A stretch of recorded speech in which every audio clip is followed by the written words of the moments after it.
कपड़े धोने वाली बहू। शादी के पहले से ही विभा को कपड़े धोने का बड़ा शौक था। कभी नल के नीचे तो कभी तालाब के पास। अरे मेरी नीली वाली लुंगी नहीं दिख रही है। विभा की अम्मा कहाँ रखी है लुंगी? अरे वो तो विभा ने परसों ही धोकर रखी थी आपकी अलमारी में, देखो वहीं होगी। वो ना मैंने आज धो दी, मुझे लगा कि गंदी हो गई होगी। अरे कैसे गंदी हो गई थी? उसे तो मैंने पहना भी नहीं। हे भगवान, इस लड़की के कपड़े धोने की आदत से परेशान हो गया हूँ मैं। जितना तो घर में राशन नहीं आता उससे कहीं ज्यादा डिटर्जेंट पाउडर का खर्चा है। इसकी शादी करवा दो, शादी जाए अपने घर में ही करे काम, फिर चाहे घर के कपड़े धोने हो या पूरे गांव के। हाँ ठीक बोल रही हूँ, देखता हूँ मैं कोई लड़का। वो दिन भी आ जाता है जब विभा को देखने लड़के वाले आ जाते हैं। लड़की मुझे अच्छी लगी।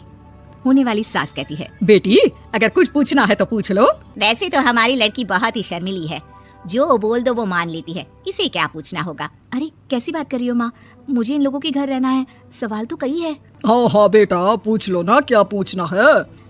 आप लोगों के घर कपड़े कौन धोता है? सास का मुंह बन जाता है। देखो अगर तुम ये कहना चाहती हो कि तुम्हें कपड़े धोने नहीं आते तो सुन लो, कपड़े मैं ही धोती हूँ, लेकिन तुम्हारे आ जाने के बाद मैं रुमाल तक नहीं धोऊंगी। अरे चुप रहना भगवान, बहू बेचारी घर आई नहीं, उसे डराना शुरू कर दिया। वो क्या है ना बेटा, अभी तक तो ये कल्लू की माँ ही धोती थी, लेकिन अब तुम्हारे पापा तो दहेज में वॉशिंग मशीन देंगे ही।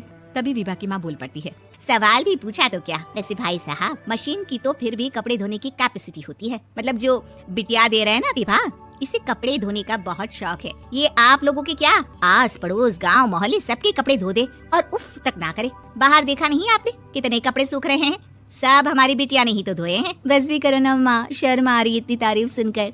और तो और एक दाग निकाल कर दिखाओ तो मान जाऊँ। हाँ अच्छा माफ करना बेटा, मैंने गलत समझा, हमें तो रिश्ता बहुत पसंद है। और ऐसे जुड़ जाता है रिश्ता कपड़े धोने का शौक रखने वाली विभा का। उसकी शादी हो जाती है कोयला फैक्ट्री में काम करने वाले कल्लू के साथ। शादी के बाद अचानक विभा चिल्लाती हुई सास के पास आती है, सासू माँ, अरे सासू माँ कहाँ है आप? ये तो धोखा है, धोखा दिया आप लोगों ने मुझे। इसे ससुर के चक्कर के बारे में पता चल गया। अरे तो उसमें तुझे क्यों धोखा मिला है? अरे नल में पानी नहीं आता, कपड़े कैसे कब धुलेंगे? अच्छा तू पानी नहीं आ रहा उसकी बात कर रही है? तो आपने क्या सोचा? कुछ नहीं। अच्छा तेरी माँ ने कहा था कि कपड़े धोने का शौक है तुझे, याद आया मुझे। शौक बोलकर कपड़े धोने वाले मेरे जुनून को कम ना आके सासू माँ, कपड़ा धोना मेरा गुरूर है। तभी पति भी वहाँ आ जाता है। अभी मैंने इसे सनी देओल की फिल्म दिखाई है, उसी के डायलॉग मार रही है माँ। अच्छा सुन, साफ साफ बता रही हूँ, पानी सुबह 4 से 6 और शाम को 10 से 12 आता है, समझी? विभा टाइमिंग सुनकर हैरान हो जाती है। ये क्या भूतों का मोहल्ला है? सुबह 4 बजे उठकर कौन कपड़े धोता है? 4 बजे टंकी में पानी जाता है, फिर सारा दिन धोना ना, किसने मना किया? अरे कैसे बात कर रही हैं? 200 लीटर की टंकी में कितने कपड़े धो लूंगी मैं? सुबह ही उठ जाऊंगी मैं। अब क्या था, विभा सुबह 4 से लेकर रात के 12 बजे तक कपड़े ही धोती रहती। एक रोज सास पड़ोस से निकलकर कहीं जा रही होती है कि साथ वाली कहती है, हाँ कल्लू की माँ, जरा ये बताओ कि 2 साड़ी है, 2 ब्लाउज और एक पेटीकोट और एक नाड़ी वाला लंबा कच्छा। हाँ तो? अरे तो क्या, कितना लोगी धुलाई ये बताओ। धोबन दिख रहे हैं हम क्या? हमारे पति सरकारी नौकरी से अभी रिटायर हुए हैं और बेटा सुपरवाइजर है कोयला फैक्ट्री में। धोबन समझ रखा है हमें?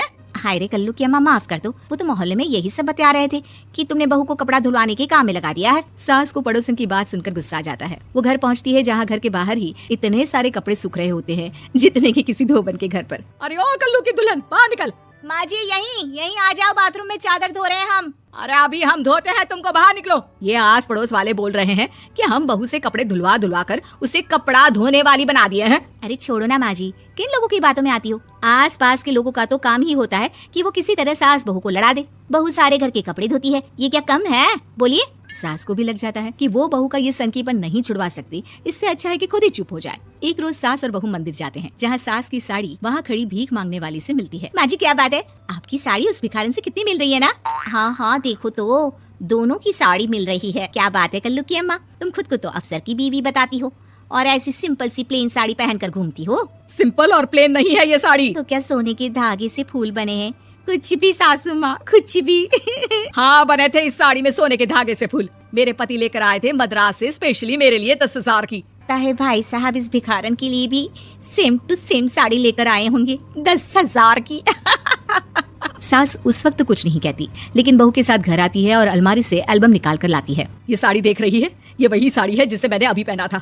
इस साड़ी में ये जो चमकदार फूल दिख रहे हैं ना, ये सोने के धागों से काटे गए हैं, लेकिन तू लोकल वॉशिंग मशीन ब्रश से घिस कर सारे फूलों को निकाल कर साड़ी प्लेन कर दी। मुझे माफ कर दीजिए सासू माँ। और तो और, जब मैंने तुझे तेरी गलती के लिए कुछ नहीं कहा, लेकिन तूने तो सबके सामने मेरा मजाक ही बना दिया। क्यों? बहू को समझ में आ जाता है कि अब से उसका कपड़े धोना बंद।